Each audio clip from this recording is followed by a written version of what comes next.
ഇപ്പോൾ ഞാൻ കഴിഞ്ഞ ഒരു 5-6 വർഷമായിട്ട് ഈ സിനിമയുമായിട്ട് ബന്ധപ്പെടുകയും ഒക്കെ ബന്ധപ്പെട്ടത് കൊണ്ട് ഞാൻ അതിൽ നിന്ന് ഒരു കാര്യം മനസ്സിലാക്കുന്നത്, നമ്മൾ വെളിയിൽ നിന്ന് കാണുമ്പോൾ ഒരു ഗ്ലാമർ വേൾഡാണ് സിനിമയെന്ന് പറയുന്നത്. അതിനകത്ത് വ്യത്യാസങ്ങളൊന്നുമില്ല. പക്ഷേ അതിൻ്റെ പിന്നാമ്പുറങ്ങളിൽ നടക്കുന്ന ഒരുപാട് വേദനാജനകമായ സംഭവങ്ങളുണ്ട്. എന്ന് പറഞ്ഞാൽ മറ്റൊന്നുമല്ല, ഇപ്പോൾ എന്നെപ്പോലെ വരുന്നൊരു പ്രവാസി, ഈ പ്രവാസി ഇപ്പോൾ എന്നെപ്പോലെ പാഷനായിട്ട് വരുന്നൊരു പ്രവാസി. ഇപ്പോൾ തന്നെ ഞാനൊരു ഉദാഹരണം പറയാം. ഓവർസീസ് റൈറ്റ് എന്ന് പറഞ്ഞ നമ്മുടെ സിനിമ നമ്മൾ കൊടുക്കുന്നുണ്ട്. ഈ ഓവർസീസ് റൈറ്റ് എന്ന് പറയുന്ന സിനിമയ്ക്ക് ഇത്ര മാർക്കറ്റ് ഉണ്ടായത് തന്നെ ധാരാളം മലയാളികൾ, ധാരാളം പ്രവാസികൾ ലോകത്തിൻ്റെ പല ഭാഗത്ത് പോയപ്പോഴാണ് ഈ ഓവർസീസ് റൈറ്റ് എന്ന് പറയുന്നത് ഇതിന് ഇത്രയും പ്രയോറിറ്റി കിട്ടിയത്. ഈ മലയാളികളിൽ ഒരുപാട് ധാരാളം ആൾക്കാർ പാഷനായിട്ട് സിനിമയോട് പാഷനായിട്ടുള്ളവരുണ്ടെന്ന് എനിക്കറിയാം.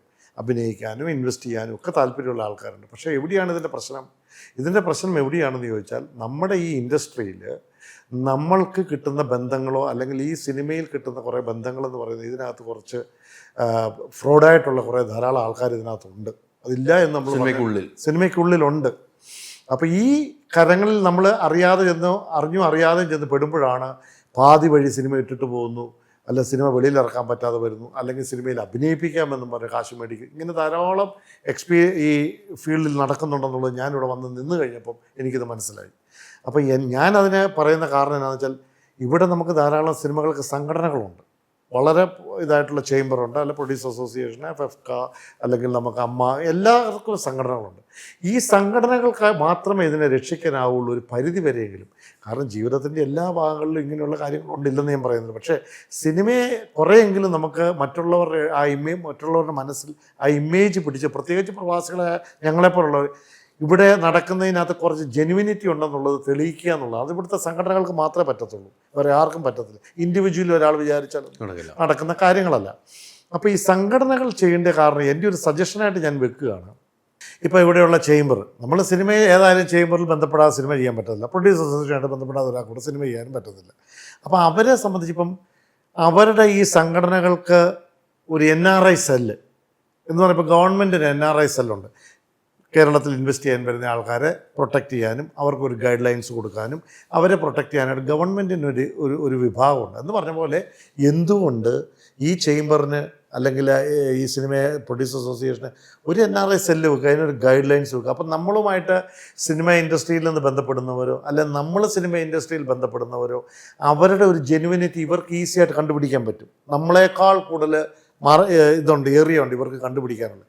ആ ഒരു ഏരിയയിലൂടെ അവരുടെ ഒരു ജെനുവിനിറ്റി ഇവരിൽ നിന്ന് നമുക്കൊരു റെഫറൻസ് കിട്ടുമ്പോൾ പിന്നെ നമുക്ക് ഇൻവെസ്റ്റ് ചെയ്യണമോ, അല്ലെങ്കിൽ നമ്മൾ ബന്ധപ്പെട്ടിരിക്കുന്ന ആൾ ഒരു റിയൽ ജെനുവിൻ പേഴ്സൺ ആണോ, അല്ലെ അവൻ ഇൻഡസ്ട്രിയിലുള്ള ആളാണോ, ഈ പറയുന്ന കാര്യങ്ങളൊക്കെ സത്യമാണോ എന്നുള്ളൊരു റെഫറൻസ് നമുക്ക് ഇവരിൽ നിന്ന് കിട്ടുമ്പോൾ നമുക്കത് കുറച്ചും കൂടി വിശ്വാസയോഗ്യമാകും. ആ ഒരു സിസ്റ്റം നമുക്ക് ആവശ്യമാണ് റിയലി ഇൻഡസ്ട്രിയിൽ, എനിക്ക് തോന്നുന്നു. കാരണം പ്രത്യേകിച്ച് ഇപ്പം ധാരാളം മലയാളികൾ വെളിയിൽ പോയിട്ടുണ്ട്, ധാരാളം ആൾക്കാർക്ക് ഇൻവെസ്റ്റ് ചെയ്യാൻ താല്പര്യമുണ്ട്. അപ്പോൾ ആ ഒരു സാഹചര്യത്തിൽ അതിനുള്ള ഒരു വിൻഡോ, ഒരു കവാടം ഇവിടുത്തെ സംഘടനകളാണ് മുൻകൈ എടുക്കേണ്ടത്. ഇപ്പോൾ സംഘടനകളല്ലാത്ത പല കാര്യങ്ങളും ഇൻവോൾവ് ആകുന്നുണ്ട്, അവർ ചെയ്യുന്നില്ലെന്നല്ല പറയുന്നത്. പക്ഷേ ഇതും കൂടി അവരുടെ ചിന്തയിൽ അല്ലെ അവരുടെ മീറ്റിങ്ങിൽ അവരിതും കൂടെ ചിന്തിക്കേണ്ട സമയം നമുക്ക് എത്തിക്കഴിഞ്ഞിരിക്കുകയാണ്. അത്രയും പ്രവാസികൾ ഇപ്പം ഈ ഫിലിം ഇൻഡസ്ട്രിയുമായിട്ട് ബന്ധപ്പെടുന്നുണ്ട്.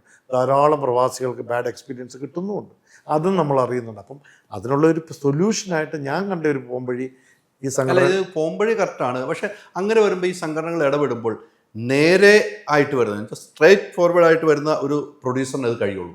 ഞാൻ നേരത്തെ കള്ളപ്പണം വെളുപ്പിക്കാൻ വരുന്നവർ ആ സംഘടനയിൽ വരില്ല, അവർ നേരെ ഈ സിനിമ എടുക്കും.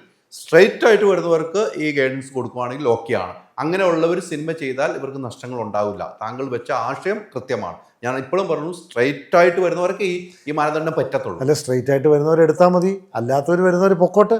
വാട്സാപ്പ് വഴി ഇംഗ്ലീഷ് പഠിക്കാൻ ഇംഗ്ലീഷ് കഫേ ഉള്ളപ്പോൾ ഇംഗ്ലീഷ് ഒരു വിഷയമേ അല്ല. English cafe, we present you the perfect English. WhatsApp now 9633 888 575.